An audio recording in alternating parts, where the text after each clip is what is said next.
Trending food. हम trending food को क्यों पिक करते हैं? अक्सर यही सवाल के साथ काफ़ी रेस्टोरेंट्स मुझे अप्रोच करते हैं कि हम कोई ऐसा फूड क्यों ना पिक करें जिसकी मार्केट में डिमांड क्यों ना हो। मुझे लिट्टी चोखा बेचना शुरू कर देना चाहिए क्योंकि इस एरिया में लिट्टी चोखा नहीं है। इस एरिया में छोले भटूरे बेचेंगे क्योंकि इस एरिया में छोले भटूरे नहीं बिकेंगे। अब नहीं बिकते हैं तो हम बेचना शुरू कर देंगे, लोग फटाफट आना शुरू कर देंगे। उन सभी का जो सवाल है ना, हम यहाँ से शुरुआत करेंगे। नमस्कार दोस्तों, मेरा नाम है सुभाष साहनी और हम पढ़ रहे हैं क्लाउड किचन मास्टर क्लास में।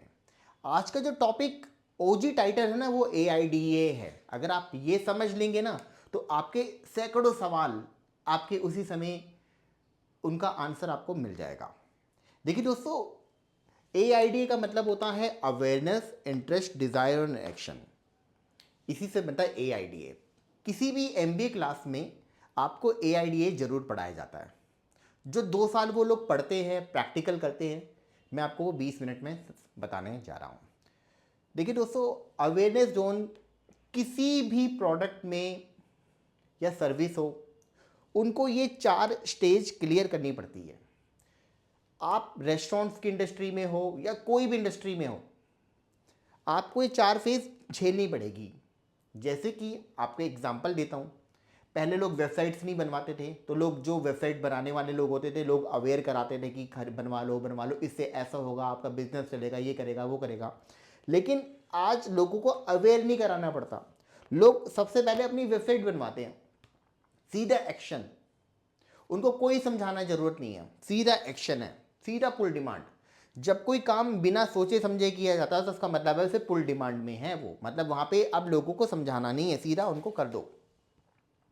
उसी तरीके से जब बिस्लरी के एग्जाम्पल से समझेंगे कि बिस्लरी में जब 90s में जब अपनी बिस्लरी की बोतल लॉन्च करी थी, मतलब बोतल में क्या था, पैकेजिंग ड्रिंकिंग वाटर, यानी कि पानी फ्री है, उसको थोड़ा साफ वगैरह कर दिया और उसको एक बोतल में डाल दिया, पैकेज ड्रिंकिंग वाटर।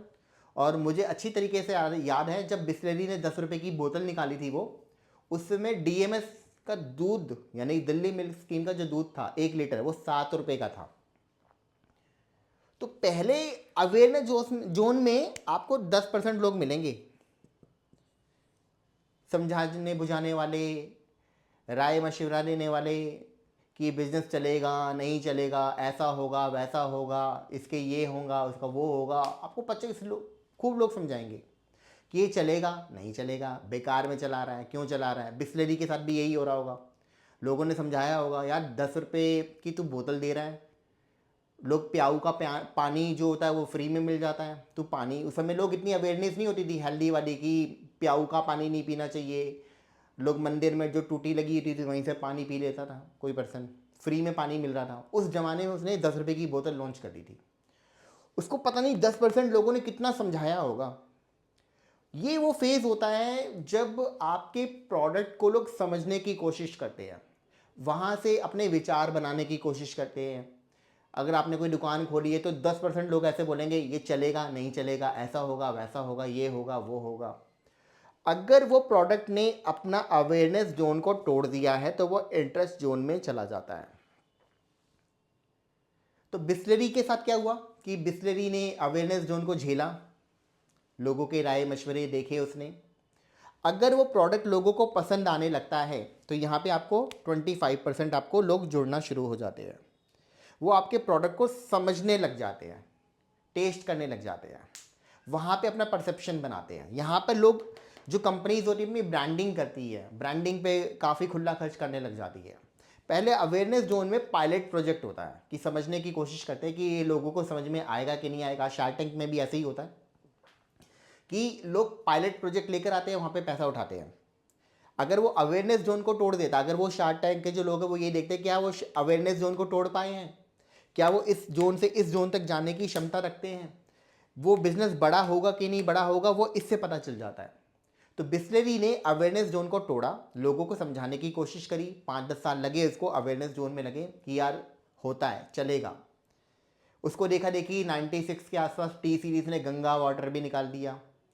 और कुछ टाइम के बाद तो स्वयं जो रेलवे मिनिस्टर थे नीतीश कुमार, उन्होंने शायद रेल नहीं निकाल लिया था रेलवे के लिए प्रोडक्ट, तभी उसी समय आ गया था जब प्रोडक्ट इस फेज़ में चला गया था, डिज़ायर फेज़ में।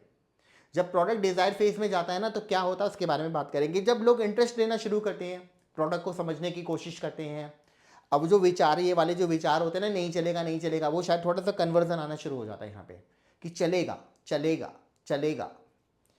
तो आपके रेस्टोरेंट इंडस्ट्री के साथ भी ऐसे ही होगा कि चलेगा कि नहीं चलेगा, ऐसे वो लोग चलेगा में कन्वर्ट करवाना है, इंटरेस्ट जोन। फिर बात करते हैं हम डिज़ायर की। मतलब यहाँ पे पुल डिमांड बनना शुरू हो जाती है जब आपके प्रोडक्ट को 75% लोग बोलते हैं कि चलेगा और पुल डिमांड बन रही है, लोग खरीद रहे हैं। जब लोग यहाँ पे खरीदना शुरू करते हैं तो यहाँ पे बनती है इसकी कॉपीज़। जैसे कि जब बिस्लरी ने अपने 10 साल निकाल दिए, जब डिज़ायर जोन में चला गया, उसकी कॉपीज़ तक बिकने लग गई है। मतलब जब मार्केटिंग का उसको ब्रेकआउट मिला ना, तो बिस्लरी की कॉपीज़ भी बिक रही है। पहले वही लोग बोलते थे नहीं चलेगा, फिर बाद में वही लोग कॉपीज़ बनाने लग गए। बिस्लेरी ने पता नहीं क्या क्या मल्टीपल आइटम्स निकाल दिए, झूठ मूठ के आइटम निकाल दिए।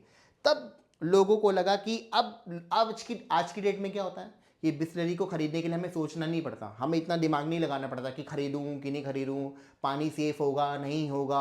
ये सारे जोन को तोड़ दिया उसने। इसे कहते हैं पुल डिमांड। चाहे आपका प्रोडक्ट कोई भी हो, जैसे कि मैं आपको एक बात बताऊंगा कि जब 1990, 92 या 93, 4 की बात है, जब मोमोज दिल्ली में लॉन्च हुए थे, उस समय डोलमा आंटी ने सबसे पहले मोमोज बनाए थे लाजपत नगर में। तब उसके आसपास के लोगों ने भी ऐसे ही समझा होगा, अवेयरनेस जोन में गए होंगे। अब क्योंकि वहाँ से यहाँ तक निकलने में फूड को ना ट्रैवल करते 20 साल लग जाते हैं, तो 20 साल लग गए। एकदम से रातों रात ओवरनाइट उनको सक्सेस नहीं मिली है। जो फूड की कैटेगरी होती है उसको 10-20 साल लग जाते हैं। मैंने खुद 20 या 25वें साल में जाके मोमोज ट्राई किए होंगे, उससे पहले कभी मैंने मोमोज ट्राई नहीं किए होंगे। शुरुआत में वही बातें, कच्चा मैदा है, ये है, नहीं चलेगा, इंडिया में चीज़ें चलती नहीं हैं, समोसे बिकते हैं, ये क्या लगा रहे हो। आज क्या है, हर गली चौराहे पे पुल डिमांड, क्योंकि किसी एक ने अवेयरनेस जोन चलाया था। आज उसका पुल डिमांड, हर गली चौराहे नुक्कड़ पे मोमोज बिक रहे हैं। मोमोज वाले को समझाना नहीं पड़ता कि खाना है या नहीं खाना, लोग खा रहे हैं। हेल्दी है अनहेल्दी है, लोग खा रहे हैं, कोई मतलब नहीं है। क्यों? क्योंकि इसकी पुल डिमांड शुरू हो गई है, लोग बिना सोचे समझे मोमोज खा रहे हैं। उसी तरीके से नूडल्स, जब नूडल्स आए थे, शायद 93 में आए थे, हलवाई लोग जो होते थे ना, उस समय नूडल्स बनाते थे।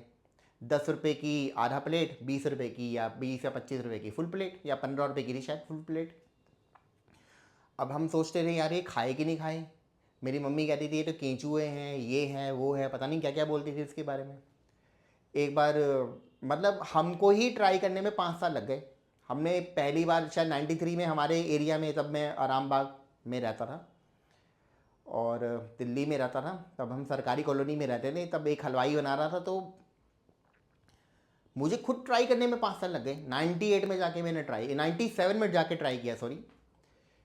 मैंने कहा लेकर ही आऊँगा मैं, 10 रुपये दे दो मुझे, मैं लेकर आता हूँ। और मैं लेकर आया, ट्राई किया, घर वालों को खिलाया, उनको अच्छा लगा। अच्छा इसलिए लगा क्योंकि शायद उसमें MSG था, इसलिए अच्छा लगा, हिट कर गया। फिर मेरी सिस्टर की मैरिज हुई, देखा कि हलवाई ने भी वही रखा है, चाउमीन रखा है। उन्होंने चाउमीन रखना ना, मतलब एक नया फैशन था। हलवाई रखते थे उन दिनों, उन समय ये प्लेट सिस्टम वगैरह या बैंक्वेट का सिस्टम नहीं होता था। तो हुआ ये कि अब लोग बड़े चाव से चाउमीन खाने लग गए। फिर चाउमीन का भाई आ गया, उसका स्प्रिंग रोल आ गया, फिर बाद में मंचूरियन आ गया, फिर चाइनीज़ की डिश बढ़ने लग गई। चाइनीज़ बिकता था, लेकिन उसका अवेयरनेस जोन किसी ने क्रिएट नहीं किया, वहाँ पे एक बड़ी कंपनी ने काम नहीं किया।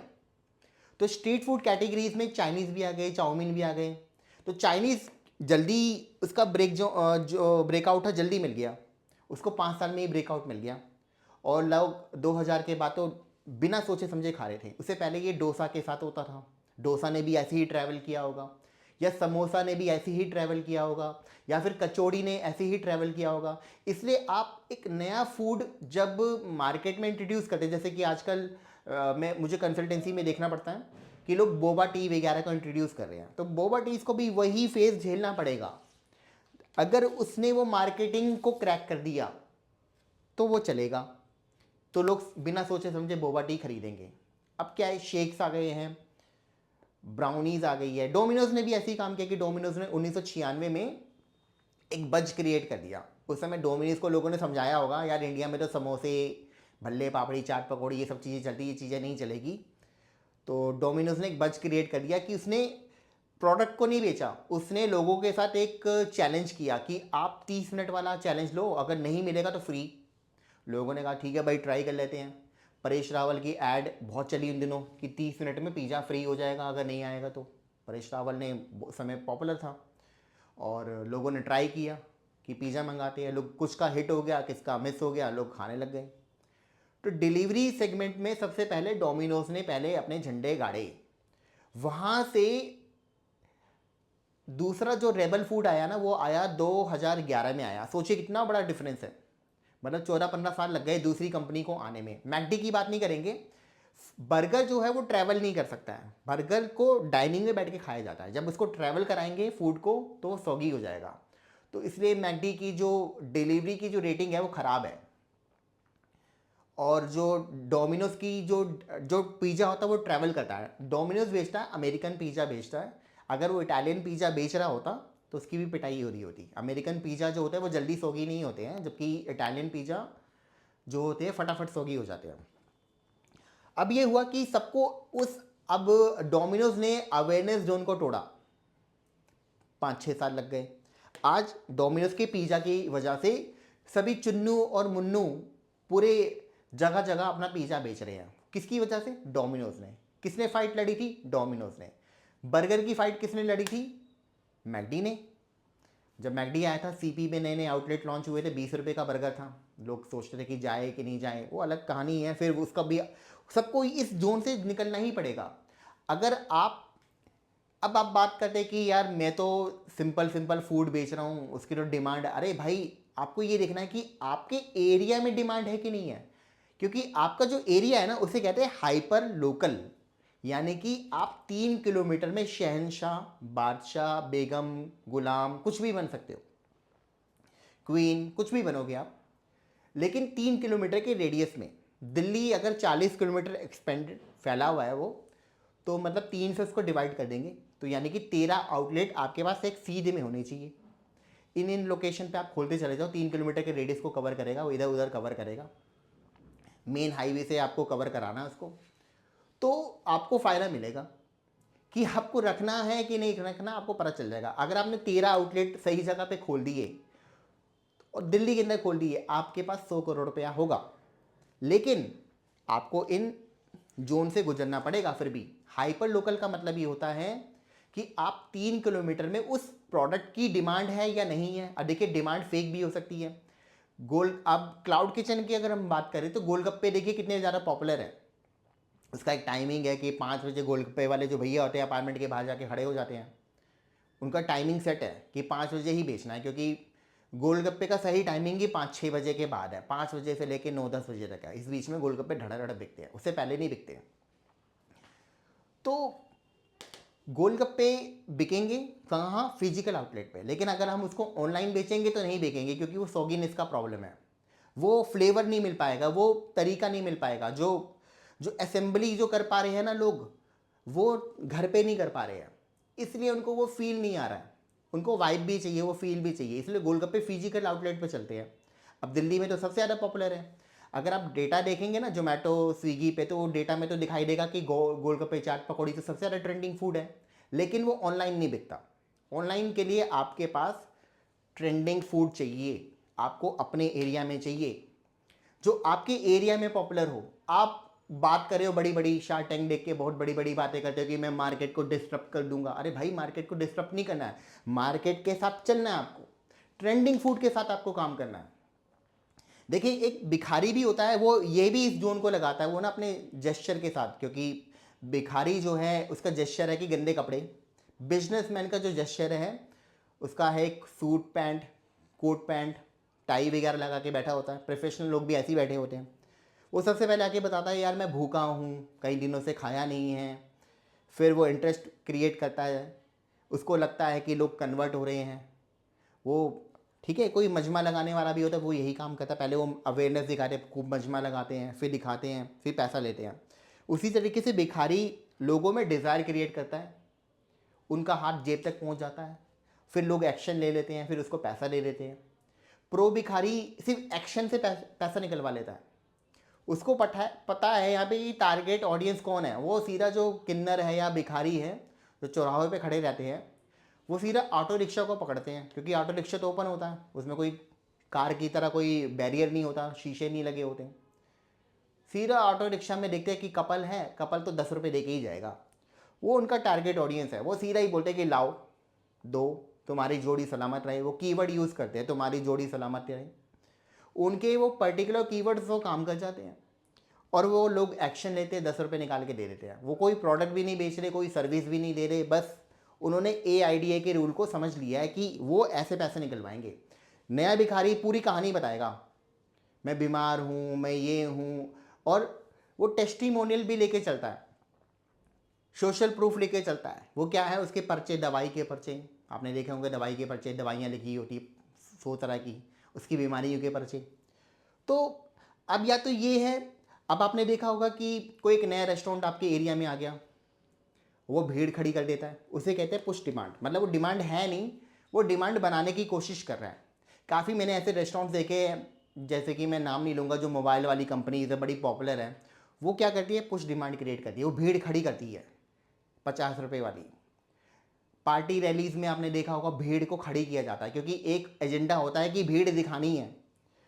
तो इस जोन से इस जोन पे जाने के लिए वो क्या यूज़ करते हैं, कैटलिस्ट यूज़ करते हैं। कैटलिस्ट वो चीज़ होती है जो फटाफट काम कर देती है।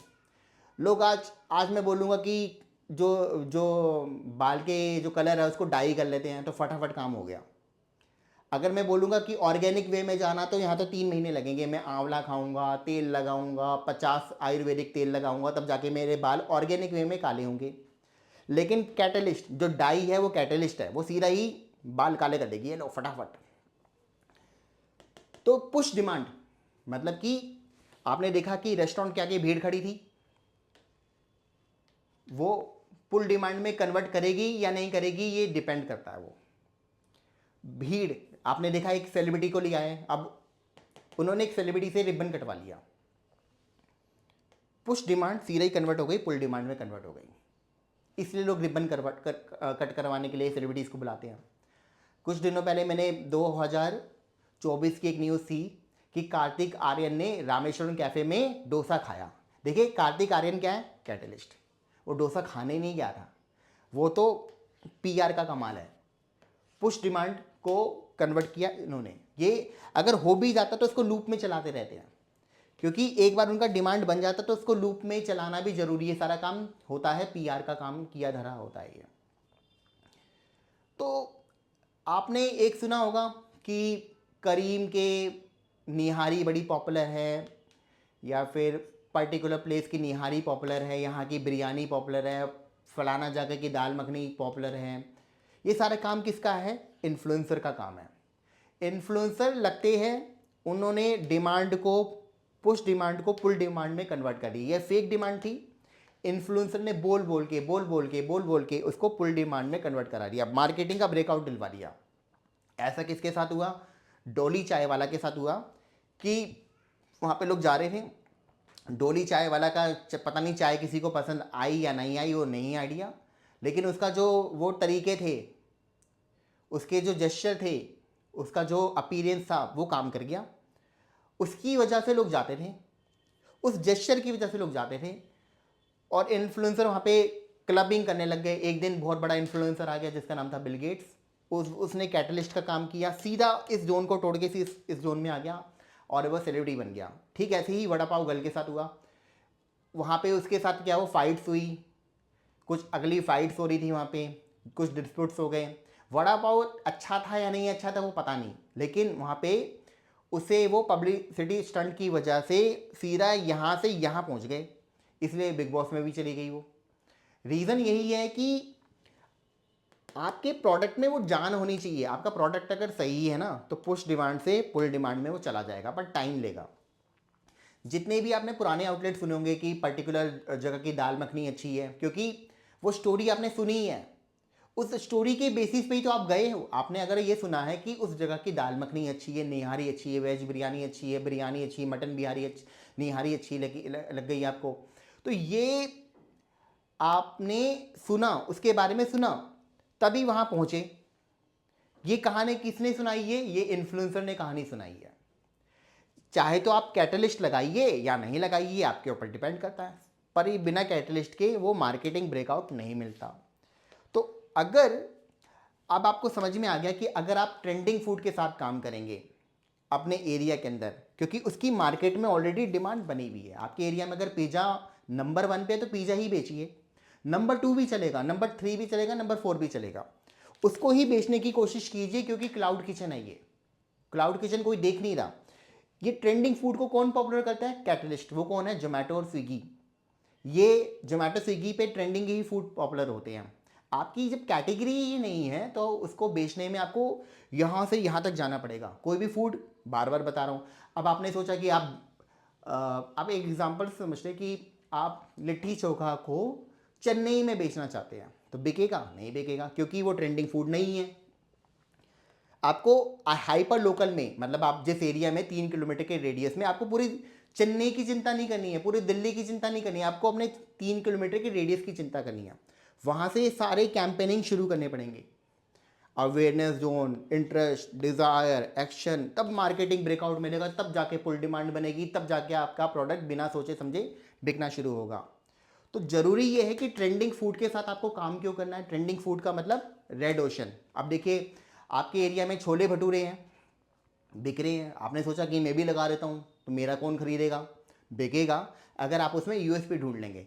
फॉर एग्जांपल कि जैसे कि जो सेंट्रल दिल्ली है, वहाँ पे छोले भटूरे की 10-12 दुकानें हैं, पॉपुलर दुकानें हैं, लोग कहीं से कहीं तो मंगा ही लेंगे।